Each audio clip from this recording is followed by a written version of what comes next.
तब परिवर्तन की धरती नालंदा में उपस्थित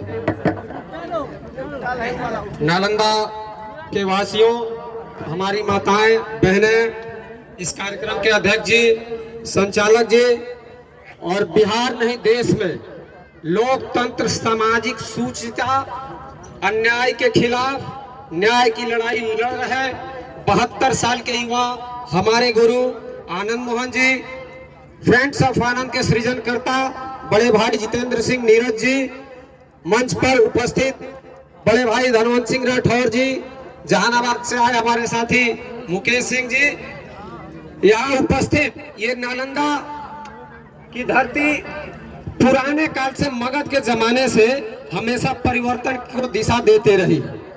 आनंद मोहन जी जो काम कर रहे हैं, आधी रात को भरी दोपहरिया में लोग पूछते हैं आपके माध्यम से, हमारे माध्यम से, घर बैठे लोग, कि कोई चुनाव की बेला नहीं है, ये बेमौसम बारात क्यों लेकर घूम रहे हैं आनंद मोहन जी। मैं उन्हीं कुछ मूल प्रश्नों का जवाब संक्षिप्त में आपको दूंगा।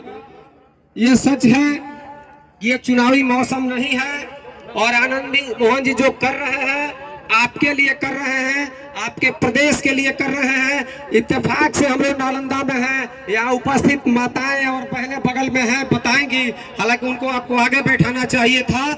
इसी नालंदा के बेटे नीतीश कुमार के लिए लड़ रहे हैं, इसी नालंदा के बेटे निशांत कुमार के लिए लड़ रहे हैं, जिन्होंने आपके नालंदा को नालंदा बनाया, जिन्होंने राजगीर को राजगीर बनाया। वो जब घेर लिए गए, उसकी लड़ाई नालंदा को पहले लड़नी चाहिए थी। और हमारा सिवान से आने वाले बंटी सिंह और नालंदा के लोगों का सौभाग्य है कि पंचगछिया सहरसा में जन्मा एक व्यक्ति इस लड़ाई को लड़ रहा है। हम लोग यहाँ सीधे चंपारण से आए हैं। चंपारण में 2 दिन पहले परिवर्तन की भूमि चंपारण में जो प्रतिज्ञा ली गई, उसको बढ़ाते हुए संजोग है कि तीसरे दिन हम लोग नालंदा आए हैं। और इस भरी दोपहरी में आनंद मोहन जी तफसील में आपको बताएंगे, कुछ जो नहीं बताएंगे वो हम बता रहे हैं। जब जब हर युग में क्षत्रियों को, क्षत्रिय संवाद कार्यक्रम था, लेकिन मुझे अच्छा लग रहा है कि क्षत्रियों के छाया के साथ रहने वाले सभी वर्ग के लोग यहाँ उपस्थित हैं। ये बता रहा है कि नालंदा ज्ञान की धरती है, नालंदा विश्वास की धरती है, और लोगों ने जो भरोसा किया है आनंद मोहन जी आप पर, और आप जो लड़ रहे हैं, इसका परिणाम समाज को कब मिलेगा ये मैं नहीं जानता हूँ। लेकिन इसी लड़ाई को जब आज 30 साल पहले, उसके पहले 50 साल पहले जब जब लड़े गए, आपके साथ छल करके आपको घेर के वनवास दिया गया। ये हमारा सौभाग्य और दुर्भाग्य है कि वनवास और त्याग तपस्या भी हर युग में क्षत्रियों को देना पड़ा है। चाहे राम का वनवास हुआ, कोख से जन्मने के बाद कृष्ण का वनवास हुआ, गुरु गोविंद सिंह का अपने बच्चों परिवार को बलिदान देकर वनवास हुआ, भगवान बुद्ध को अपना राजमहल छोड़कर वनवास हुए, महावीर की भी धरती है उनका वनवास हुआ। हर युग में लोगों को तपस्या देना पड़ा है। ये सौभाग्य है कि ये तपस्या देने वाले, लड़ाई लड़ने वाले अमर हुए। ये जरूर सच है कि जब जब आप लड़ाई ठानते हैं, छल किया जाता है, लेकिन आप बाधा विघ्नों को तोड़कर उसका सामना करते हैं। अब देखिए, मैं ये कह रहा हूं कि ये पूछते पूछते जब लोग थक गए, तो एक कमजोर कड़ी के रूप में बताया गया कि आनंद मोहन जी जब लड़ाई लड़ रहे हैं, अपने बेटे और बीवी के लिए लड़ रहे हैं। मैं जब जन्मा, मैं स्कूल जाना शुरू किया, तब भी आनंद मोहन की बीवी सांसद थी और आनंद मोहन के विधायक थे। आज भी बस वही है उनके यहाँ। समाज ने दिया है, किसी पार्टी और किसी कृपा ने नहीं दिया है, आपने दिया है। आज भी उनके एक बेटे विधायक हैं और उनकी पत्नी सांसद है। आपका रहा आशीर्वाद, आपका रहा साथ, तो अभी मिंटू भाई बोले हैं बिहार के सीएम भी बनेंगे आनंद मोहन, संसद में भी गरजेंगे आनंद मोहन, विधानसभा में भी गरजेंगे आनंद मोहन, कहता है सब।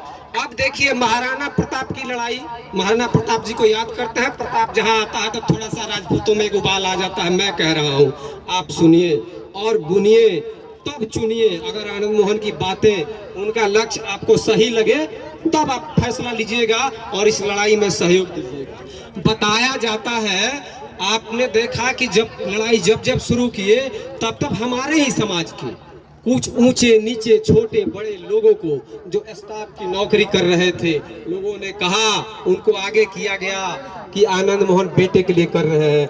आनंद मोहन बेटे के लिए नहीं कर रहे हैं।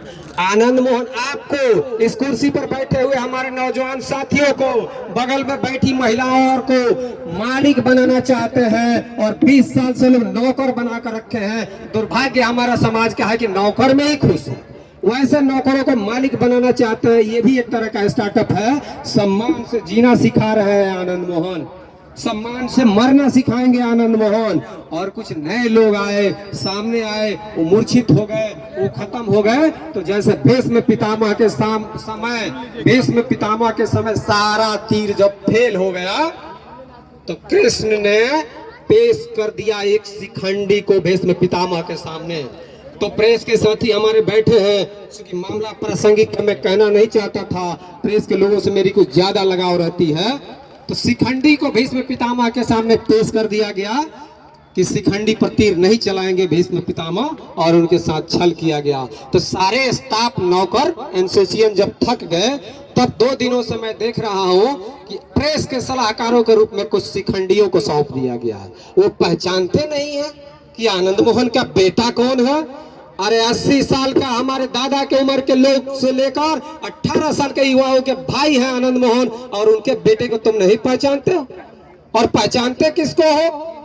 एक बेटा आनंद मोहन जी जेल में रहे, बिहार घूमकर एक गाड़ी से, उसमें हम लोग साथ रहे, संसाधन के अभाव में रहे, बिहार घूमकर छीन कर विधानसभा का सीट ले आया। और तुम इसी तरह देखते रहो, आनंद मोहन के बेटे को पहचानते रहो। मेरी शिकायत थी आनंद मोहन जी से और आज भी है, लेकिन मेरा भरोसा है कि देश घूम रहा है दूसरा बेटा अंशुमान आनंद, तुम्हारे छाती पर मूंग डालकर संसद में गरजेगा, और ये हम लोगों की चाहत है। आनंद मोहन के बेटे को नहीं पहचानते हो, और अकलोलो ठकलोलो बकलोलो को तुम रोज बताते हो कि इनमें निखार आ रहा है, ये सुंदरी है, ये सेब है, इनमें निखार आ रहा है। और आनंद मोहन का बेटा जब बोल रहा है तो ये कौन है? बेटा को बैठा लिए, बेटाओं को सर पर लेकर घूमने वालों को, जूता उठाने वाले, जूता सीधा करने वालों के दरबार करने वाले शिखंडियों, नाम देखिए। आज भी जब थक गए तो 2 संजय पकड़ लिए, 2 दरबारी संजय हैं, एक दिल्ली के संजय, एक पटना के संजय। संजोग से प्रेस के साथियों आप लोग देखिएगा, इस सहित 2 बैठा दिए गए। नाम संतोष, हमारे सिवान में कहते हैं नाम संतोष और बकरी के पोच। तो एक नाम संतोष, एक है देखता है नेपाल तो दिखता है नाम सोनू। अब दरबारी शिखंडियों को बैठाकर परसेप्शन बनवाया जा रहा है। फील्ड में सारे योद्धा जब खत्म कर दिए गए, समाप्त हो गए, सरेंडर कर गए, तो शिखंडियों के भरोसे मर्दों से लड़ाई नहीं ली जाती है, और इस लड़ाई का सामना आपको करना है, साथ आपको देना है। अगर आपको लगे कि आनंद मोहन आपकी आवाज है, आनंद मोहन 1990 में मधेपुरा के ब्राह्मण कन्या की आवाज हुए, शाहबाद के मुसलमान के आवाज हुए, सहरसा के मुसहर के आवाज हुए, शिवहर के कुशवाहा के आवाज हुए। इसमें कौन आनंद मोहन का बेटा है? कहाँ आनंद मोहन का बेटा का नाम ललन पासवान है, रेणु पासवान है, जितेंद्र भैया तफसील में बताएंगे, पंकज पासवान है, दीपक कुशवाहा है, दिनेश कुशवाहा है, अखलाक अहमद है। ये आनंद मोहन के बेटा नहीं है, लेकिन हमारा सौभाग्य है कि सभी लोग अपने भाई के रूप में आनंद मोहन को जानते हैं। और ये लिबर्टी देश के गिने चुने नेताओं में है कि 72 साल का युवा 80 साल के वृद्ध और 18 साल के बच्चे और बच्चियों को भी अपना बहन और भाई मानता है। इस छूट का नाजायज लाभ उठा